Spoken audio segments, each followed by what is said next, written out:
ফেব্ৰুৱাৰীৰ পৰা আমি সমগ্ৰ অসমতে বিকাশৰ যাত্ৰা আৰম্ভ কৰিছিলোঁ।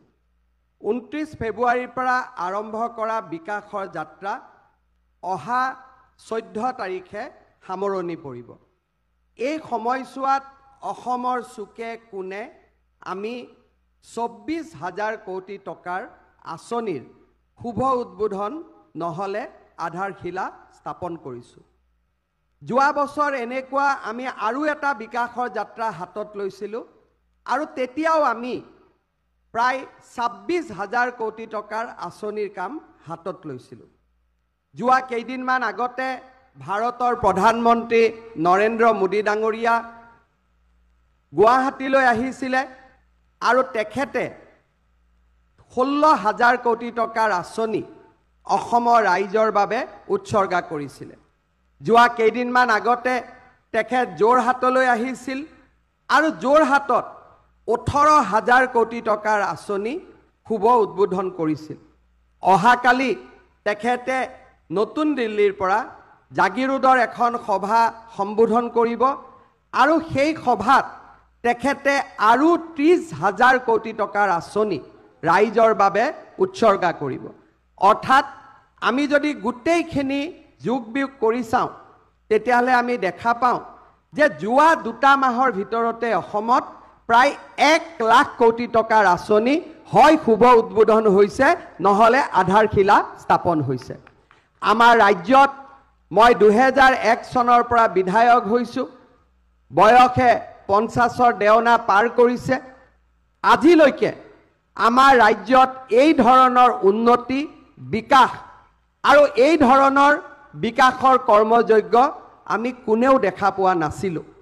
আজি আপোনালোকৰ মনত আছে যেতিয়া মই থাউৰা বিধানসভা সমষ্টিত নিৰ্বাচনৰ সময়ত আহিছিলোঁ, মই ৰাইজক প্ৰতিশ্ৰুতি দিছিলোঁ যে থাউৰাত আমি এখন মেডিকেল কলেজৰ নিৰ্মাণ কৰিম। আজি মই গৌৰৱেৰে সৈতে ইয়াত থিয় হৈ ক'ব পাৰোঁ যে অহা কেইদিনমানৰ ভিতৰতে ইয়াত মেডিকেল কলেজৰ নিৰ্মাণৰ কাম আৰম্ভ হ'ব আৰু 3 বছৰৰ ভিতৰত আমি নিৰ্মাণ শেষো কৰিম। যি কথা আমি দিছিলোঁ ৰাইজৰ আগত সেই কথা আজি আমি আখৰে আখৰে পালন কৰিব পাৰিছোঁ। আজি আমাৰ বাবে অত্যন্ত আনন্দৰ বিষয় যে 13 কোটি টকা ব্যয়েৰে ডিমৌৰ ৰাইচাৰ গ্ৰাম্য ক্ৰীড়া ষ্টেডিয়ামখনো আজি আমি উদ্বোধন কৰিব পাৰিছোঁ। ভাধৰা হাইস্কুলত প্ৰাংগণত 8 কোটি টকাৰে BEd কলেজ, আমগুৰিত 10 কোটি টকাৰে ক্ৰীড়া প্ৰকল্প, 10 কোটি টকা ব্যয়েৰে ধোদৰ আলিৰ পৰা বেলেংবাৰী মহন গাঁও হৈ ৰহদৈ আলিলৈ নিৰ্মাণ কৰা পথৰ শুভ আৰম্ভণি, দিচাং বান্ধৰ সোঁপাৰে নঙলাপাৰাৰ পৰা বাঁহগড়লৈ বগীবিল এলেকাৰ সুৰক্ষা আদি বিভিন্ন আঁচনিও আজি আমি এই সভাৰ পৰাই শুভ উদ্বোধন কৰিছোঁ। প্ৰধানমন্ত্ৰী নৰেন্দ্ৰ মোদী ডাঙৰীয়াৰ সপোনৰ আঁচনি জল জীৱন মিছনৰো আজি আমি 72খন পানী যোগান আঁচনি ৰাইজৰ বাবে মুকলি কৰিছোঁ। শ্ৰদ্ধাৰ ৰাইজ, শিৱসাগৰ মেডিকেল কলেজৰ লগে লগে তেতিয়াৰ থাউৰা সমষ্টি আৰু আজিৰ ডিমৌ সমষ্টিত আমি ৰাস্তা ঘাট উন্নয়নৰ বাবে বহুতো আঁচনি হাতত লৈছিলোঁ। নিৰ্বাচনৰ সময়ত মই প্ৰতিশ্ৰুতি দিছিলোঁ যে খামুন দিৰৈ ঘাটৰ পৰা ডিমৌ হৈ ধাইবাৰীলৈ যোৱা পথছোৱা বহলো কৰা হ'ব, সবলীকৰণো কৰা হ'ব। আজি এই সভাতে 82 কোটি টকা খৰচ কৰি 35 কিলোমিটাৰ ৰাস্তাটোৰো আজি আমি ইয়াতেই শুভ আৰম্ভণি কৰিছোঁ। শ্ৰদ্ধাৰ ৰাইজ, ঠিক একেধৰণে দিখৌমুখৰ ফেৰীঘাটৰ পৰা নাজিৰা টাউন ONGC লৈ 28 কিলোমিটাৰ পথৰ ভূমি পূজন 100 কোটি টকাৰে আৰু শিৱসাগৰ নগৰত 19 কোটি টকাৰে পানী যোগান, আমগুৰিত 15 কোটি টকাৰে পানী যোগান, পৌৰসভাৰ আৱৰ্জনা নিষ্কাশন, শিৱসাগৰত এটা সুন্দৰ 13 কোটি টকাৰে চাৰ্কিট হাউচ আৰু আমাৰ বিভিন্ন স্থানত আদৰ্শ অংগনবাদী কেন্দ্ৰৰো আমি ইয়াত আধাৰশিলা স্থাপন কৰিছোঁ।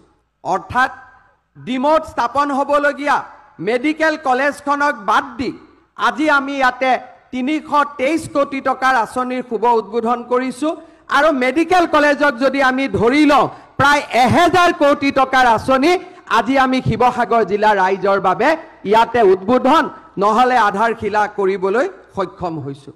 শ্ৰদ্ধাৰ ৰাইজ, এই বিকাশৰ কৰ্মযজ্ঞ আমি ভৱিষ্যতলৈও চলাই ৰাখিব লাগিব। মোৰ বিশ্বাস আপোনালোকৰ আশীৰ্বাদত 2025 চনত আমি আকৌ এনেকে 30-40 হাজাৰ কোটি টকাৰ আৰু আঁচনি হাতত ল'ম আৰু ৰাইজৰ মাজলৈ আকৌ আহিম। বিকাশৰ কৰ্মযজ্ঞ আমাৰ অসমখনত আমি চলাই ৰাখিম। ইয়াৰ উপৰিও শিক্ষামন্ত্ৰী ৰণোজ পেগু ডাঙৰীয়া উপস্থিত আছে। আমি এটা নতুন আঁচনি হাতত লৈছোঁ যে আমাৰ যিমান হাইস্কুল আছে, যিমান হায়াৰ ছেকেণ্ডাৰী স্কুল আছে, প্ৰতিটো হাইস্কুল আৰু হায়াৰ ছেকেণ্ডাৰী স্কুলক আমি 7 কোটিৰ পৰা 9 কোটি টকা দি আমি অসমৰ প্ৰতিখন হাইস্কুলত ডন বস্কো সেন্ট মেৰিজতকৈও আমি ধুনীয়াকৈ নিৰ্মাণ কৰিব খুজিছোঁ। আজি আমাৰ বিধায়কসকলে ইতিমধ্যে প্ৰায় 500খন হাইস্কুলৰ আধাৰশিলা স্থাপন কৰিছে। অহা বছৰ আমি আৰু 1000-2000 স্কুলত আমি নিৰ্মাণৰ বাবে হাতত ল'ম। শ্ৰদ্ধাৰ ৰাইজ, প্ৰধানমন্ত্ৰী নৰেন্দ্ৰ মোদী ডাঙৰীয়াৰ আশীৰ্বাদত আজি আমাৰ ৰাজ্যখন চাৰিওফালে আগবাঢ়ি গৈছে। শিৱসাগৰ জিলাৰ 26খন চাহ বাগিচালৈ আজি আমি 26খন এম্বুলেন্সো আগবঢ়াইছোঁ। আজি আপোনালোকে দেখা পাইছে যে এই গোটেই কাম কাজবিলাক আমি যিটো গতিত আগুৱাই লৈ গৈছোঁ, যিটো গতিত কাম কাজৰ পৰিচালনা কৰিছোঁ, অসমত যি ধৰণে শান্তিৰ এটা নতুন যুগৰ সৃষ্টি হৈছে, মই বিশ্বাস কৰোঁ যে আজিৰ পৰা কেইবছৰমানৰ ভিতৰতে আমাৰ অসমখন ভাৰতৰ ভিতৰতে এখন সৰ্বশ্ৰেষ্ঠ ৰাজ্যত পৰিণত হ'ব, তাত মোৰ কোনো সন্দেহ নাই।